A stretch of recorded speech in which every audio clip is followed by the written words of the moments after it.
Neste mês de julho, nós tivemos a EBF e como temos procurado trabalhar de uma maneira mais harmoniosa e dentro do possível ajustarmos o tema que está sendo trabalhado com as crianças, com uma temática aproximada também com os adultos. Temos falado sobre nem super nem heróis, apenas seguidores de Jesus. E eu gostaria que você abrisse a sua Bíblia na carta de Paulo aos Gálatas, capítulo 2, versos 15 a 21. Às vezes o texto será projetado aqui no telão, às vezes não. E eu vou explicar a razão para que vocês já entendam. Se eu passar todos os textos que eu vou falar para o irmão lá, ele vai realmente ter bastante trabalho. Por outro lado, quando a gente está pregando, a gente evidentemente planeja tudo, o esboço está pronto, o Erlon vai publicar o esboço lá no site, você pode olhar depois se você quiser. Mas, apesar de produzir, escrever tudo, o pregador precisa estar submisso ao Espírito Santo.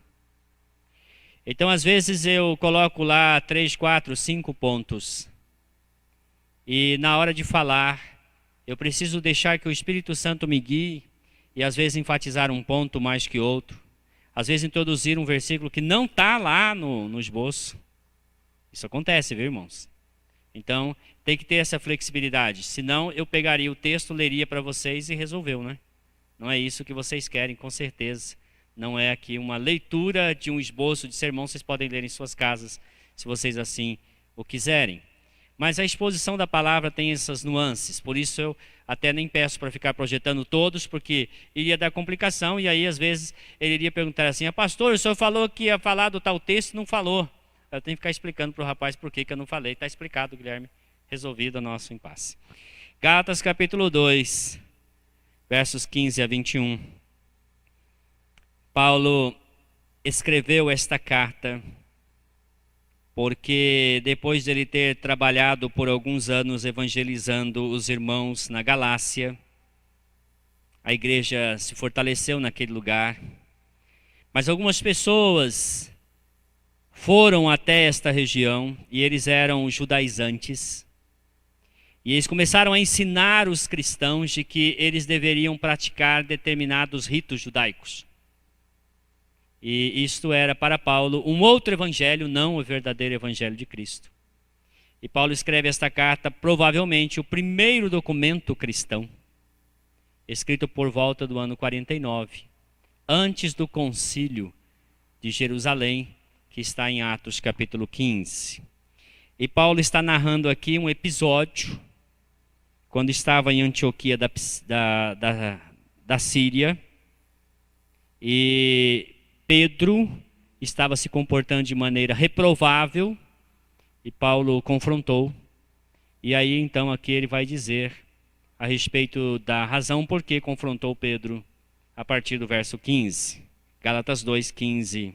Ele diz: nós, judeus de nascimento e não gentios pecadores, eu estou lendo na NVI, sabemos que ninguém é justificado pela prática da lei, mas mediante a fé em Jesus Cristo. Assim, nós também cremos em Cristo Jesus para sermos justificados pela fé em Cristo, e não pela prática da lei, porque pela prática da lei ninguém será justificado. Se, porém, procurando ser justificados em Cristo, descobrimos que nós mesmos somos pecadores, será Cristo então ministro do pecado? De modo algum. Se reconstruo o que destruí, provo que sou transgressor. Pois por meio da lei eu morri para a lei, a fim de viver para Deus. Eu fui crucificado com Cristo. Assim, já não sou eu quem vive, mas Cristo vive em mim. E a vida que agora vivo no corpo, Vivo pela fé no Filho de Deus que me amou e se entregou por mim. Não anulo a graça de Deus, pois se a justiça vem pela lei, Cristo morreu inutilmente. Quando nós estamos aqui falando sobre o fato de que não somos nem super nem heróis, somos apenas seguidores de Jesus, eu iniciei falando sobre Abraão, aquele que em esperança creu contra a esperança, mas também era um homem falível e aprendeu a seguir a Deus à medida em que foi crescendo. Posteriormente falei sobre Davi, o homem segundo o coração de Deus, e que consequentemente venceu seus gigantes, mas por alguns também foi vencido. No último domingo falamos sobre Pedro, que revelou em sua caminhada as diversas inconstâncias. E hoje queremos terminar falando sobre Paulo. E ao falar sobre Paulo, eu quero propor um contraste de Saulo e Paulo. Paulo nasceu Saulo. Saulo é o nome judaico de Paulo. E este nome Saulo acontece 21 vezes e todas no livro de Atos. O nome Paulo acontece mais de 270 vezes. E a questão é que Saulo foi transformado em Paulo. Porque Saulo representa aquele homem que vivia numa perspectiva pura e simplesmente religiosa. Porque a religião é aquele esforço humano para chegar a Deus. Diferente da fé em Cristo, que é a admissão de que Deus veio a nós na pessoa de seu Filho Jesus Cristo. O caminho inverso. Saulo é um religioso e Paulo é um homem que foi abraçado pela graça de Deus. Saulo nasceu em Tarso na Cilícia. Muito do que eu vou falar aqui está nos testemunhos de Paulo, dados por Lucas em Atos 9, 22 e 26. Em parte vou me referenciar a Filipenses 3 e também algumas coisas que Paulo fala em sua autobiografia, que é a segunda carta de Paulo aos Coríntios. Vou me referir também a Efésios e alguns outros textos, não vou ficar dizendo o endereço. Você pode depois olhar no site, quando a mensagem estiver disponível, para que você possa olhar e também comparar aquilo que falei. Paulo nasceu em Tarso, na Cilícia. Tarso era um dos grandes centros culturais do mundo de então. Atenas, Tarso e Alexandria eram os centros culturais mais importantes daquela época. E um menino judeu, e Paulo era um judeu puro sangue. Ele diz hebreu de hebreus. Ou seja, o pai dele era judeu e a mãe dele era judia, puro sangue. Da descendência de Benjamim. Saulo nasceu nessa comunidade judaica de Tarso. E quando o menino nasce na comunidade judaica, o pai instrui esse menino na lei do Senhor. É função do pai ao fazer isso dos 8 aos 13 anos de idade.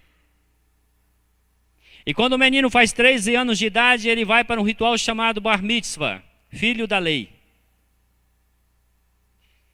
E era muito comum que alguns pais, ao perceber que seus filhos tinham uma capacidade diferenciada de compreender as coisas, de expressar-se, esse pai levava esse menino para que um rabino pudesse conhecê-lo.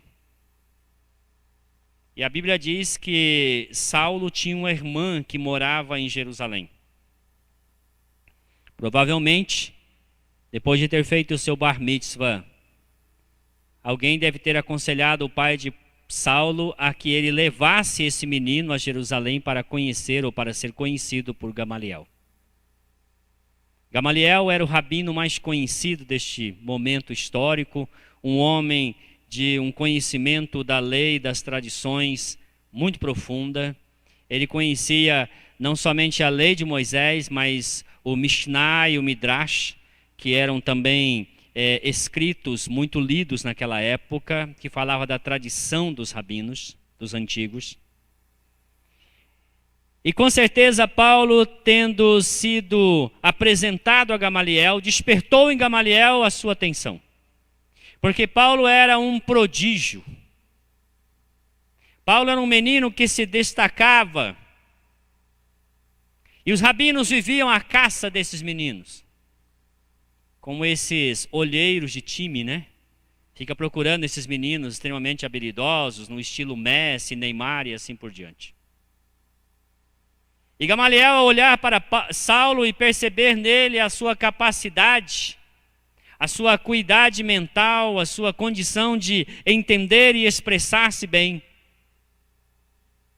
Gamaliel começou a investir nesse menino.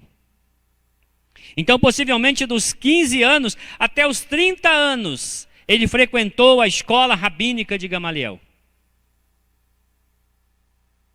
E este menino, Saulo, se tornou um fariseu.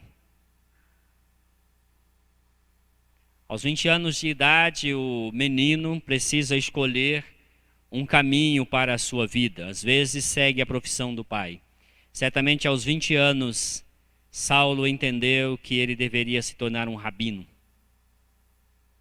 E desde então se dedicou a conhecer profundamente a lei e as tradições dos rabinos. É neste contexto, então, que acontece a crucificação, morte e ressurreição de Jesus. Nós não sabemos se Saulo estava em Jerusalém nessa ocasião ou não. O fato é que Saulo é mais ou menos contemporâneo de Jesus.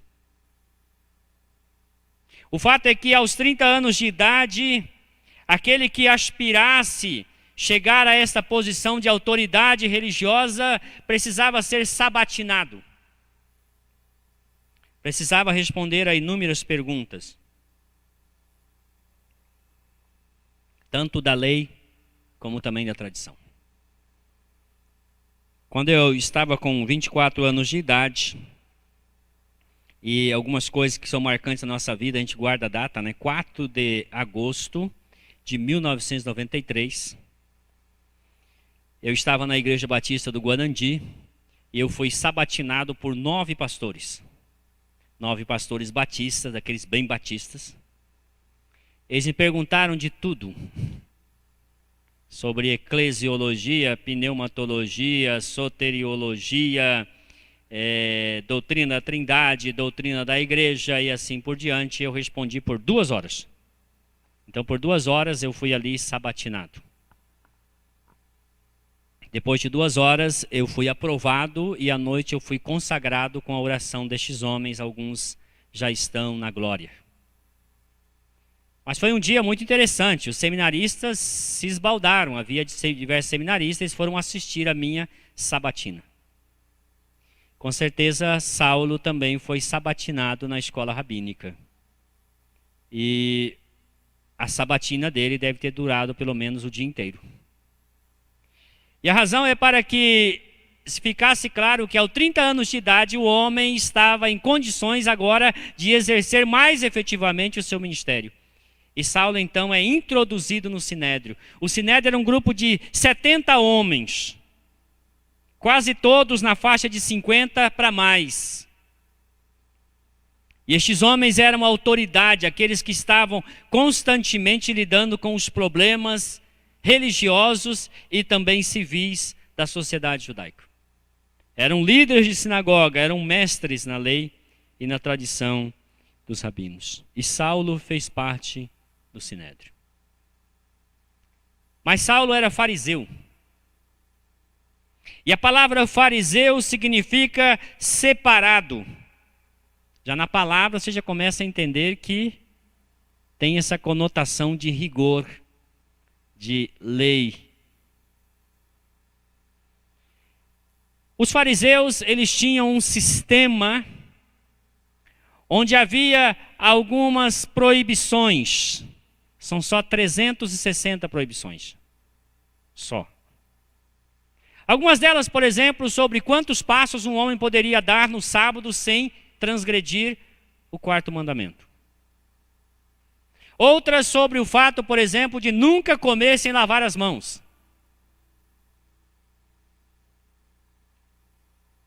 Outras questões relacionadas à alimentação e assim por diante. 360 proibições.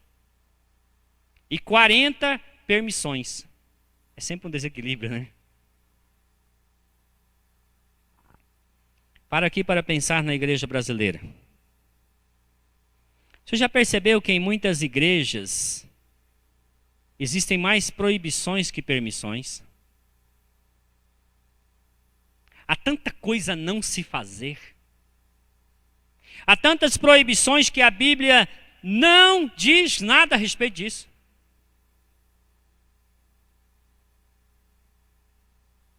E as pessoas, às vezes, quando entram na igreja, elas se sentem como se estivessem num outro mundo, num outro país.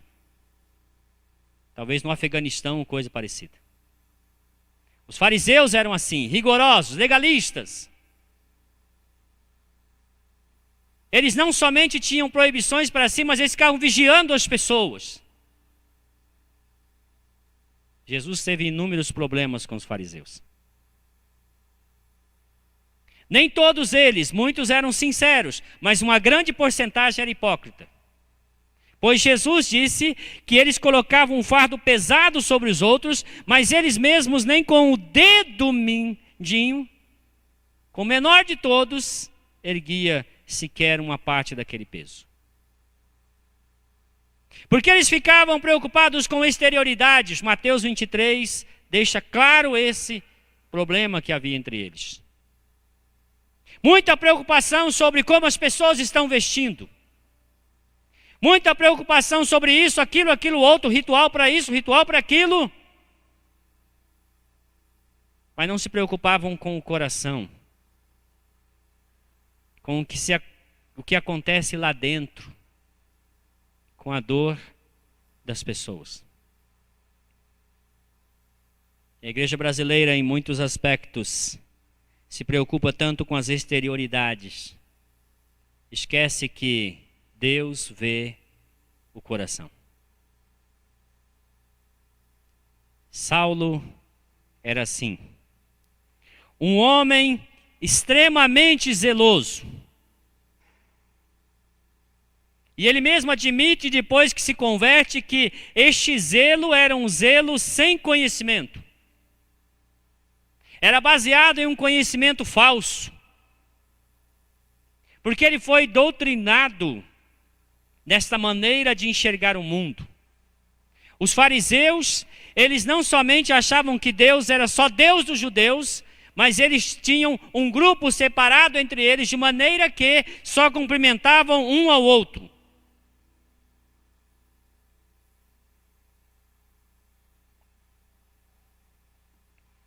Esses dias eu vi uma foto que uma pessoa publicou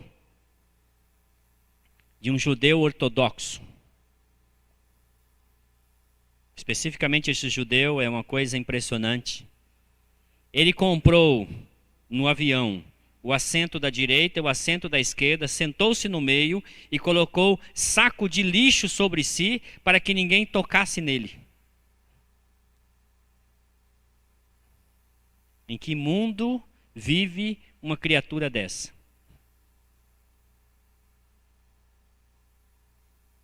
É isso que Deus planejou para o homem? Com certeza não. Jesus não somente tocava as pessoas, mas era tocado pelas pessoas. E quando as pessoas tocavam nele, ele não ficava contaminado, eram as pessoas que eram purificadas. É muito diferente. No entanto, o fariseu, como ele era um rigorosista, como ele observava as vírgulas, as letrinhas da lei, eles acabavam desenvolvendo o pior de todos os vícios, que é o vício do orgulho espiritual. O orgulho espiritual é essa falsa noção de que porque eu li a Bíblia e alguém não leu, então eu sou melhor que esse alguém. E que eu marquei pontos com Deus. E agora Deus está me devendo. Porque eu orei no monte. O Beni não foi na oração no monte, viu, Beni? E eu fui, o Beni foi para a praia, eu fui na reunião. Beni, eu estou mais perto de Jesus do que você. Isso é besteira. Isso é tolice. E então as pessoas começam a desenvolver essa empáfia de achar que porque eu fiz isso ou fiz aquilo, então agora eu tenho mais crédito diante de Deus, eu estou melhor que todo mundo, eu sou aquele que toma café da tarde com Jesus. E tem muita gente na igreja assim, né? Uma vez uma senhora chegou para mim, muito sincera, falou: pastor, eu estou querendo ir num evento no Rio de Janeiro. Falei: é, irmã, que bom. E qual é o evento? É o evento de que vem um pastor lá dos Estados Unidos. Falei: é, interessante. E o que acontece? Ah, ele prega e aí faz assim, todo mundo cai. Eu falei: é interessante. Falei: mas você vai pagar para isso? Ela falou: 480 para sentar numa cadeira lá no fundo. Falei: irmã, vai para o Circo do Soleil, que é mais ou menos o mesmo preço, é mais divertido.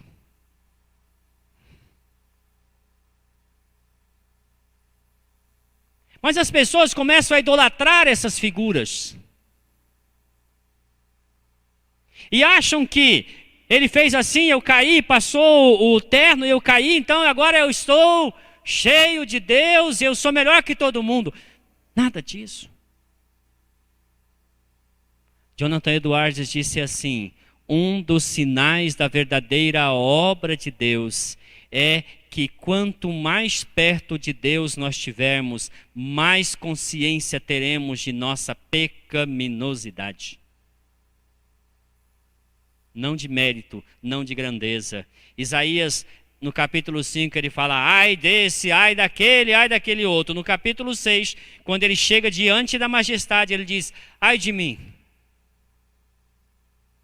Ele olhou para ele e falou: eu que estou perdido, porque eu sou um homem de lábios impuros e eu moro no meio de um povo de lábios impuros também. Eu sou pecador, que vivo entre pecadores, e os meus olhos viram o Senhor.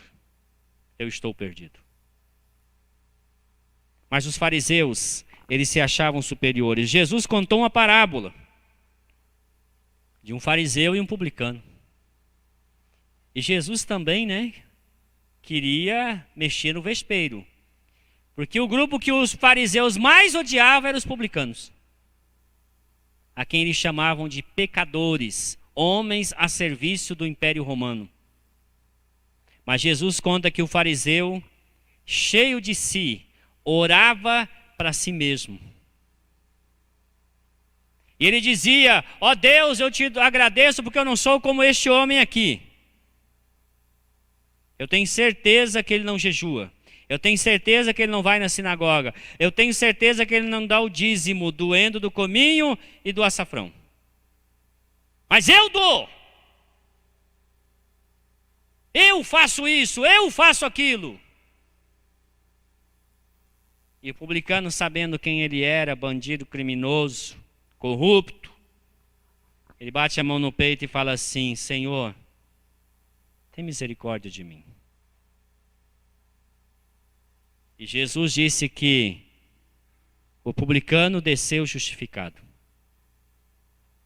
Mas como o fariseu achava que não precisava ser justificado, continuou na sua ideia de que as suas ações, as obras da lei, traria para ele alguma justificação diante de Deus. Saulo pensava assim. E quantas pessoas na igreja brasileira pensam a mesma coisa? Eles se achavam superiores a tudo e a todos. O Saulo também era um touro indomável. Quando você vai para Atos capítulo 7, você encontra um episódio em que de repente surge um judeuzinho chamado Estevão. E ele é um judeu helenista, não é puro sangue. O judeu, ele era contra tudo aquilo que era de uma outra cultura, no caso a cultura helênica, a cultura grega. Mas Estevão era helênico. E de repente lá em Jerusalém, um judeu que não frequentou a escola rabínica de Gamaliel está ensinando. E Saulo vai lá conferir. E o problema é que eles começaram a altercar, a perguntar e responder e a também estar ali discutindo com Estevão. E chegou um momento em que a Bíblia diz que eles não conseguiam resistir ao espírito e sabedoria de Estevão. Você imagina um pós-graduado, doutorado, formado na Universidade de Paris, discutindo com um garoto que acabou de sair, um homem cuja formação é apenas secundarista, e de repente o secundarista está dando aquela sova no doutor. Saulo foi começando a ficar nervoso, falou: opa, quem que é esse cara? O que está acontecendo aqui? E aí qual foi a solução? Verso 54. Quando eles ouviram isso, ficaram furiosos. Verso 57. Tamparam seus ouvidos, deram gritos, ficaram em histeria, não tinha mais argumento. Acabou o argumento. Deram gritos, lançaram-se todos contra ele, arrastaram-no para fora e começaram a apedrejá-lo. Depois que mataram Estevão, olha o que diz o verso 58. Deixaram os mantos de Estevão aos pés de um jovem chamado Saulo. É a primeira vez que aparece o nome de Saulo.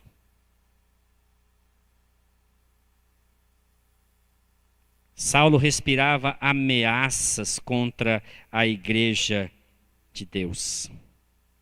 No capítulo 9, versículo 1 diz: enquanto isso, Saulo ainda respirava ameaças de morte contra os discípulos do Senhor. Aqui a figura de linguagem é como se um touro estivesse resfolegando. Sabe aquela respiração forte de ameaçar o toureiro? Às vezes no desenho animado aparece bem, né? Tá lá o pica-pau toreando o touro e o touro nervoso, né? E saindo aquelas fumaça da venta e ele então fazendo assim, tentando atacar. Saulo era como esse touro, soltando fumaça pelas ventas, preocupado e ansioso, cheio de fúria, perseguindo os discípulos de Jesus. E por que ele fazia isso? Saulo acreditava que era dever dele zelar pela pureza da lei e da tradição dos anciãos. E dessa forma ele se tornou um perseguidor implacável da igreja. Ele era o terror da igreja. Todo mundo tinha medo dele. Ele tinha permissão do Sinédrio para ir às cidades, prender, manietar, arrastar pelas ruas e levar alguns para ser preso e até alguns matar. E ele matou alguns, mandou matar.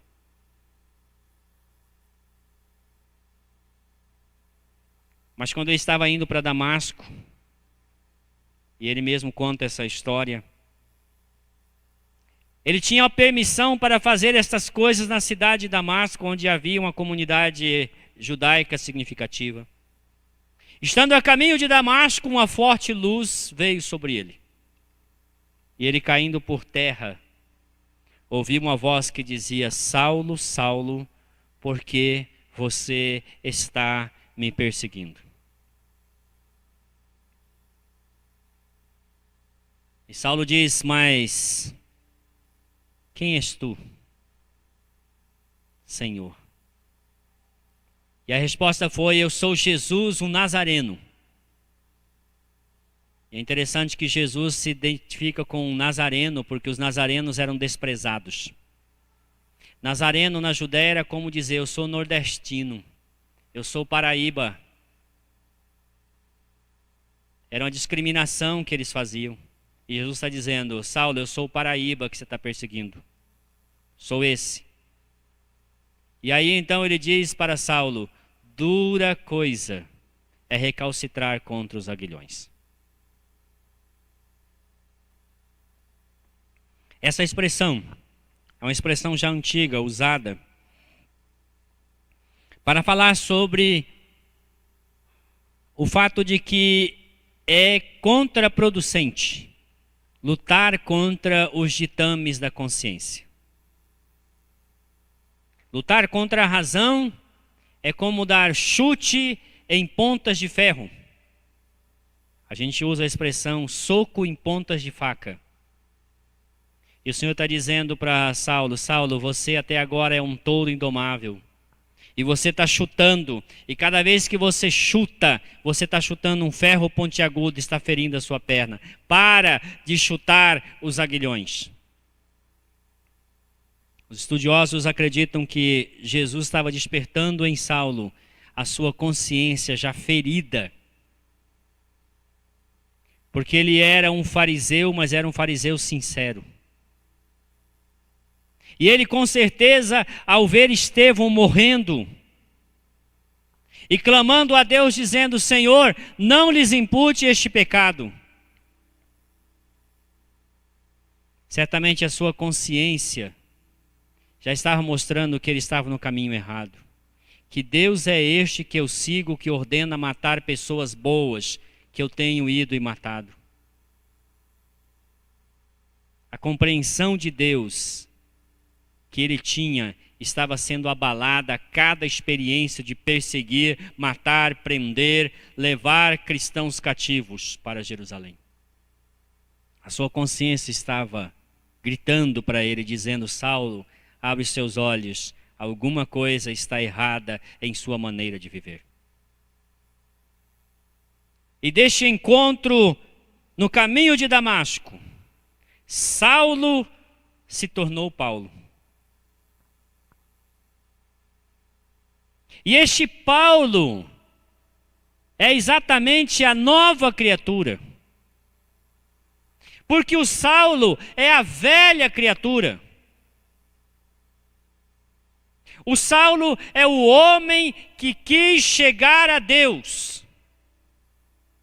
Paulo é o homem que simplesmente recebeu a graça de Deus em seu coração e foi transformado pelo Espírito Santo. Entrando em Damasco, ele foi à casa de um irmão e ali ficou, e Ananias orou por ele.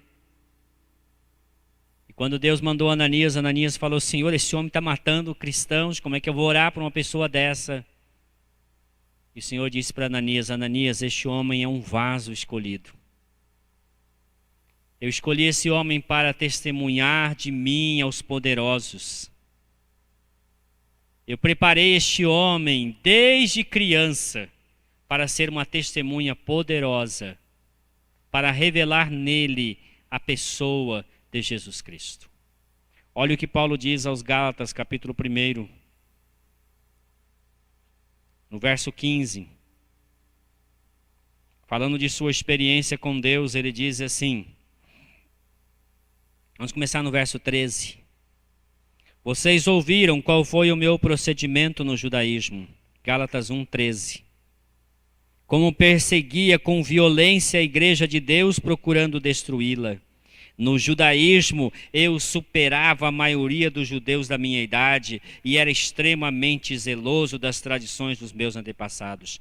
Mas Deus que me separou desde o ventre materno e me chamou por sua graça. Deus me separou desde o ventre materno e me chamou por sua graça. Quando lhe agradou revelar seu Filho em mim, para que eu anunciasse aos gentios, não consultei pessoa alguma.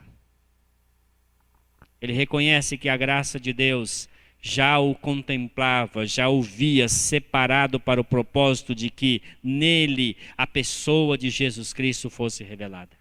Revelar em mim seu Filho, para que eu o anunciasse aos gentios. Paulo, ele reconheceu que enquanto ele era Saulo, ele viveu com base no esforço, na intenção de agradar a Deus. Ele fez um monte de coisa e deixou de fazer outras tantas. E disso não resultou absolutamente nada. Quantas pessoas fazem peregrinações? Quantas pessoas de joelhos sobem escadarias, fazem promessas? Disto absolutamente nada resulta. Porque não somos justificados diante de Deus por obras da lei. Saulo queria agradar Deus. Mas sabe o que o Paulo descobriu? Efésios capítulo 1, versículo 6. Se você pode colocar na atualizada, por favor. Efésios 1, 6. Desculpa, eu falei atualizada, é corrigida, tá? Vê se você tem a corrigida.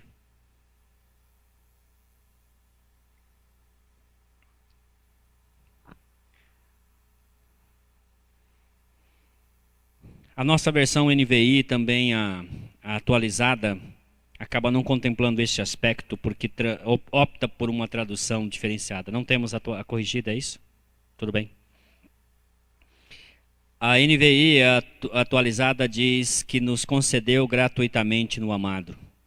A corrigida, ela procura extrair um elemento interessante dentro da linguagem grega, onde diz assim: Ele nos fez agradáveis a si no amado.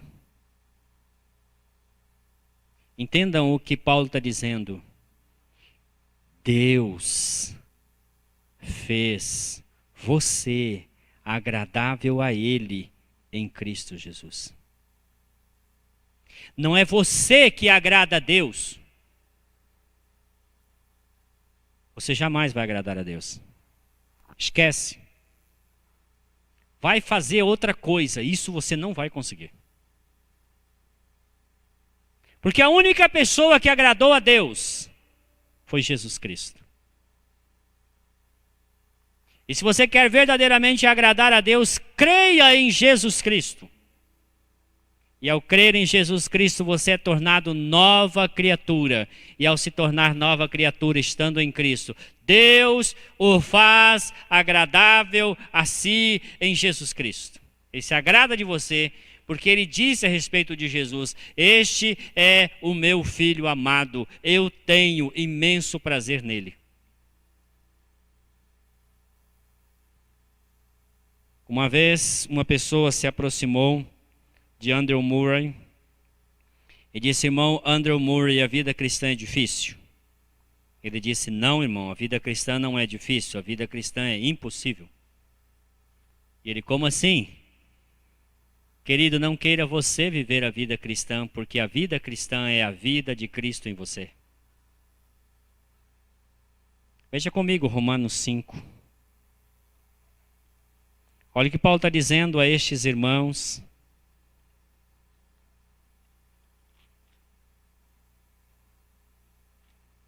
É possível colocar Romanos 5 ali? É possível? Romanos 5. Vai começar no verso 9.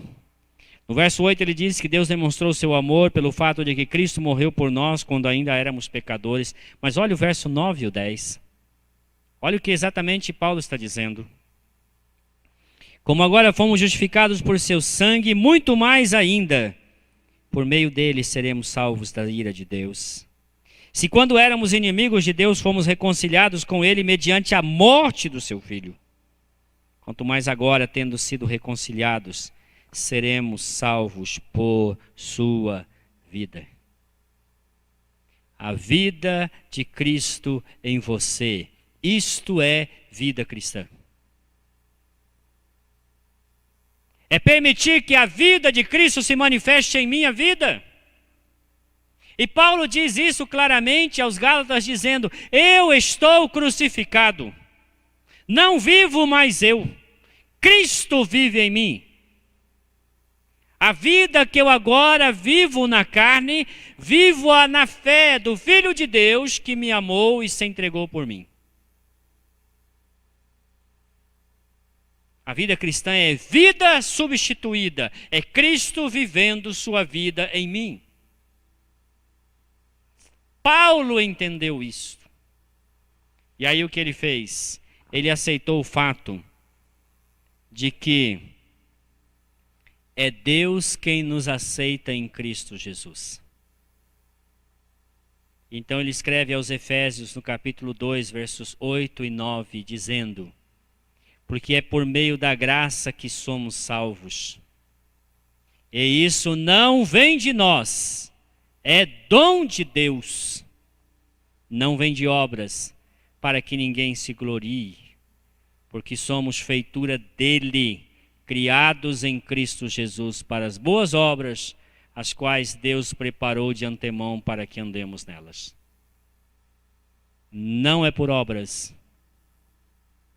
é por graça mediante a fé, para que ninguém se ache digno de qualquer coisa diante de Deus. Para que se reconheça que dele, por ele e para ele são todas as coisas. A ele, pois, a glória eternamente. Amém.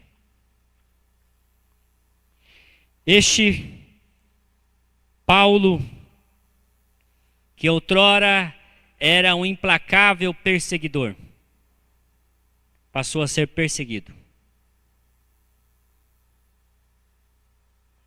Esse Paulo que queria destruir o caminho, se tornou o principal defensor do caminho. Esse menino que era um prodígio, os judeus disseram, ele é uma peste. Mudou, né? Ele tem transtornado Jerusalém e aonde ele vai, todas as sinagogas que ele frequenta.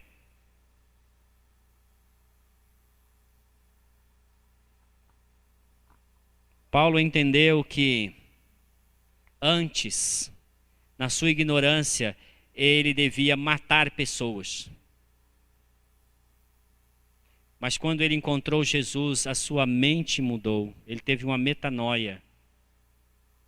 E essa metanoia provocou nele uma metamorfose. Ele foi transformado de dentro para fora. E aí aquele homem implacável e perseguidor, um assassino, ele passou a entender que no seu corpo deveria se completar as aflições e sofrimentos de Jesus Cristo. Por isso ele dizia, de bom coração eu me entrego para que meu corpo seja consumido. Por isso me alegro nas tribulações, nas angústias, nas lutas, porque isso resulta em bênçãos para o Evangelho. E ele disse, a razão da minha vida, que antes era querer ser um rabino destacado, agora é Cristo. Pois para mim o viver é Cristo e o morrer é lucro. Ele tinha um alvo e esse alvo era ser conformado a Jesus Cristo. Não tendo em si obras da lei, mas submetendo-se à graça de Deus que nos transforma de glória em glória na imagem de Jesus Cristo. Porém, e aqui está um grande porém, a obra de Deus em nós, assim como foi em Saulo, transformando-o em Paulo, é grandemente poderosa para levar-nos a experimentar coisas maravilhosas, profundas transformações que só Deus produz em nós, de dentro para fora. Porém, quando estamos nesta vida, nesta caminhada, neste seguir a Jesus nesta vida, Eugene Peterson disse: nós continuamos sendo inquilinos de Deus e vizinhos do pecado.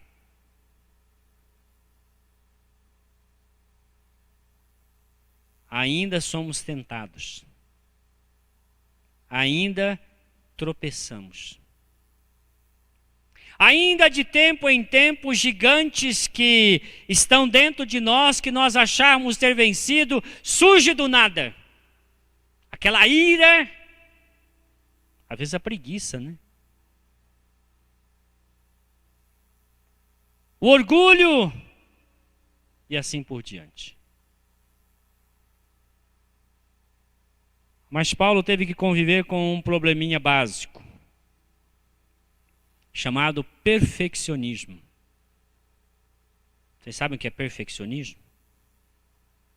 Segunda carta de Paulo aos Coríntios, capítulo 12. Paulo nos fala um pouco sobre isso. Pessoas como Saulo, que depois virou Paulo, criado num ambiente rigorosista, costuma também desenvolver um caráter perfeccionista. Quem me conheceu sabe, quando eu fui professor eu era bastante perfeccionista. Os alunos tinham medo de mim. Não era à toa. Aquele professor magrinho de óculos era o mais temido da escola. Porque eu olhava o trabalho dos alunos, irmãos, eu sei que isso é um defeito, mas eu conseguia ver erro de digitação, de gramática, de concordância verbal, pronominal, e quando aparecia um erro de raciocínio, aí lascou. Eu simplesmente pegava a caneta vermelha e fazia assim. E às vezes eu escrevia do lado assim: onde você encontrou isso? Porque a pior coisa que o aluno poderia fazer era dizer: professor, eu tirei isso da minha cabeça. Uma vez eu estava argumentando na sala de aula e o aluno falou um negócio, eu falei: onde você leu isso? Ele falou: foi minha mãe que me ensinou. Eu falei: para a aula. Esquece. Se a sua mãe é a sua fonte de orientação teológica, você está acima dos deuses. Não vou discutir com você, sua mãe é a maior autoridade. Agora, pelo amor de Deus, não traz sua mãe para a sala de aula, né, gente? Olha, respeito a sua mãe, mas vamos aqui estudar os teólogos, né? Não a sua mãe, meu amigo. Que isso era terrível, um negócio desse. E quando o aluno falava: eu acho, eu falei: acha nada. Eu era extremamente perfeccionista nesse sentido. E aí eu fui fazer um mestrado e eu escrevi 140 páginas. A Iraci é testemunha, eu tenho até hoje guardado. 140 páginas. Mandei para o orientador, voltou a 140 páginas com observação. Até na capa ele observou erro. Encontrei um mais rigoroso que eu, né? Aí eu vi como que é duro ser rigoroso. Eu me tornei um pouco mais flexível, principalmente quando chegam os filhos, né? A esposa também flexibiliza a gente, mas quando chegam os filhos são uma maravilha. A gente vai ficando um pouco mais condescendente. E aí quem me conhece sabe que até com o passar do tempo eu aprendi a chorar. Porque antes eu não chorava, nem de jeito nenhum, era aquilo ali e pronto.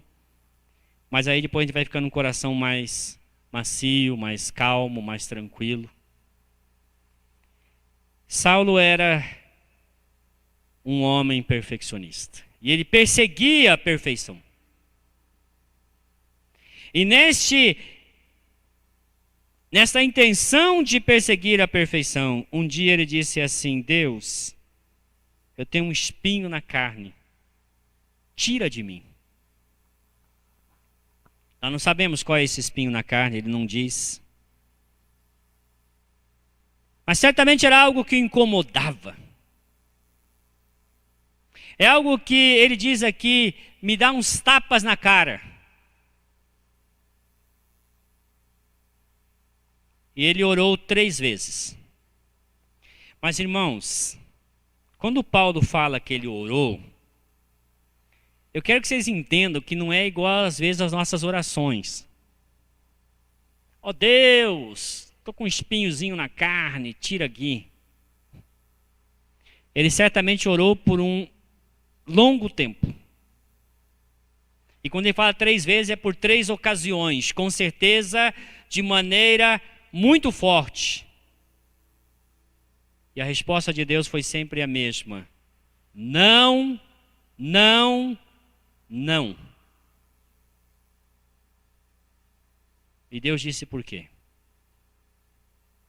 Deus disse para ele assim: Paulo, você recebeu revelações profundas. Um homem como você, com as revelações que recebeu, facilmente se orgulharia delas. Então, Paulo, não vou tirar o espinho da carne, porque este é um modo de manter você humilde diante de Deus. E aí ele conclui, segunda carta aos Coríntios, capítulo 12, para terminar o nosso sermão.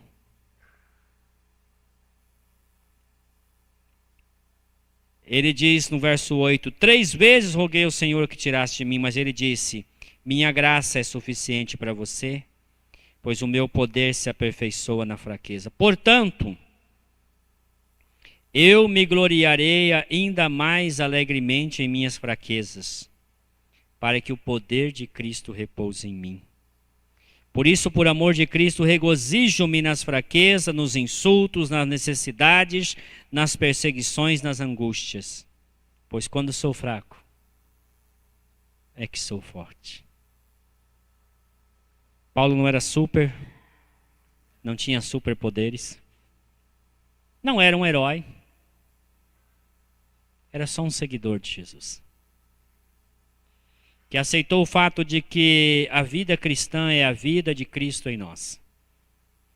Que não é por esforço que se agrada a Deus, mas é por render-se à sua graça infinita na pessoa de Jesus Cristo. Você se tornou nova criatura.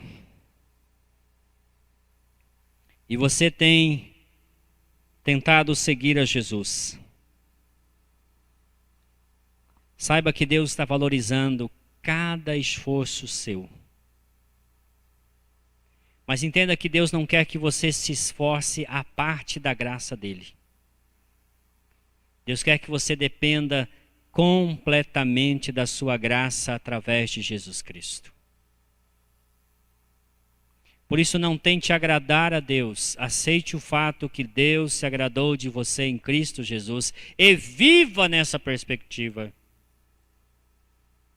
Com certeza você enfrentará momentos difíceis. Dúvidas vão surgir. Tristezas pelo caminho. Mas não importa. Porque ainda que o nosso corpo mortal se corrompa, o nosso espírito é fortalecido pelo Espírito de Deus dia após dia. E aquele que começou boa obra em nós há de completá-la até a volta do Senhor Jesus Cristo. E por mais que tenhamos dificuldades e lutas, o fato é que em Cristo somos mais que vencedores. E nem a morte, nem anjo, nem principado, nem coisas do presente, nem coisas do porvir, nem a perseguição, nem a fome, absolutamente nada pode nos separar do amor de Deus que está em Cristo Jesus. É nessa certeza que nós caminhamos. E para isso nós não precisamos de superpoderes. Nós precisamos continuar confiando naquele que é tudo em todos, Jesus Cristo. Aquele que está em nós, em quem nós estamos quando nós nos tornamos nova criatura. Feche seus olhos. Fale com Deus agora. Se você já é uma nova criatura, agradeça e diga: Senhor, muito obrigado por tua obra em mim. Continua, completa, faz teu querer em mim.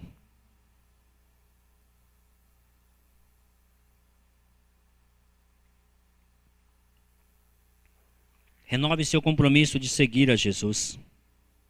Independente de todas as dificuldades que você encontrar pelo caminho, saiba que Jesus sempre estará ao seu lado. Nunca te abandonará. Aquele que é poderoso para fazer infinitamente mais do que tudo o que pedimos ou pensamos, caminha lado a lado conosco. Confia nele. Ele te conduzirá ao porto seguro. Obrigado, Senhor, por tua palavra. Obrigado pelo que o Senhor fez na vida de Paulo. E obrigado pelo que o Senhor tem feito em nossa vida. Obrigado porque um dia éramos velha criatura, agora somos nova criatura em Jesus. Sabemos que lutas e dificuldades vamos enfrentar, mas nós podemos confiar e descansar no teu grande amor, no teu cuidado paternal, nessa presença constante e contínua do teu Espírito Santo conosco, em nós, capacitando-nos a permanecer firmes até a volta do Senhor. Muito obrigado, Pai, em nome de Jesus.